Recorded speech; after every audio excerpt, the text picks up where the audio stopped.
And Shira Center, politics editor for Roll Call, and Charlie Hurt, columnist for the Washington Times. Shira, the Gates book has been described as being unusual in that it takes on a sitting president almost immediately after the writer, in this case Secretary Gates, left office. Have you ever seen anything like it? Yeah, these things often come out in the second term. I think a Bush communications director, a press secretary, wrote a tell-all book similarly towards the end of his term as well. So these tell-all books are not new.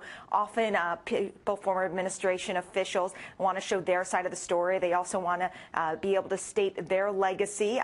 In many ways, they control the power right now because they can say whatever they want. They're outside of the administration. Well, and we have, Charlie, the portrait of a president who campaigned in 2008 on the war in Afghanistan being the good war, the war in Iraq being the bad war, and yet once he takes over and winds down Iraq, then he wanted to get out of Afghanistan for political reasons primarily, according to the former defense secretary.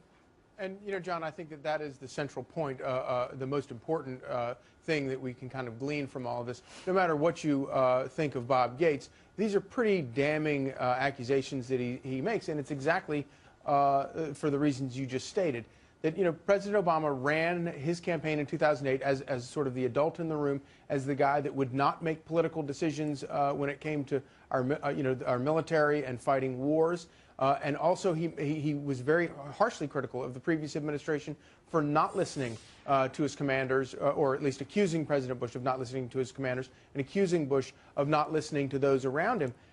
So these accusations coming now against President Obama, the very same ones, that's pretty scary, and it suggests that President Obama has managed to get himself extremely isolated, especially when it comes to this the decisions surrounding Afghanistan and Iraq.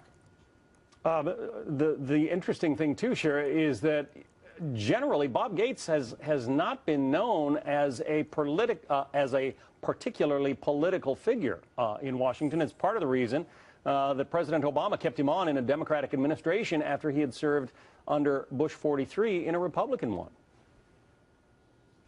I think that is a really key point here, because it's not like you're dealing with a disgruntled former staffer or aide who finally feels like this is their opportunity to tell everything. I mean, you're dealing with a guy with a pretty stellar reputation and is mildly partisan at best. As you mentioned, he's served administrations of both parties, and he's pretty well respected. And also just the detail in which he goes into a lot of these meetings and stuff, I think, is very telling, especially in terms of his conversations with Joe Biden. Well, the book is not even out yet, but it is already making waves on Capitol Hill. Senator Lindsey Graham mentioned it. Take a listen. The surge worked. Our military performed brilliantly. We won the war and lost the peace. I blame Obama and Biden for not listening to their commanders, rejecting sound advice, and Bob Gates talks about that in his book, how military commanders were overruled by the political people in the White House. Now you see Al-Qaeda on the rise. Overruling military commanders due to politics. Does that happen in every administration, Charlie?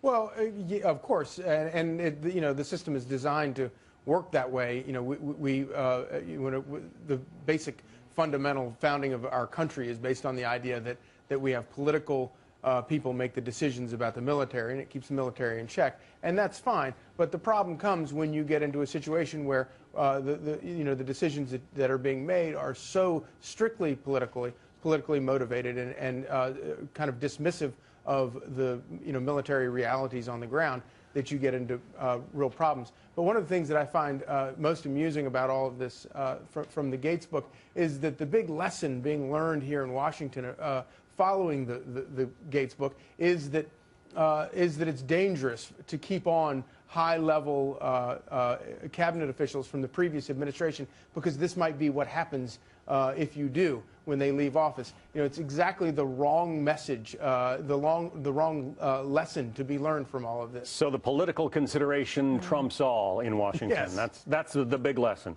All right. Yes, it always does. Charlie Hurt, Shira Center. Thank you both.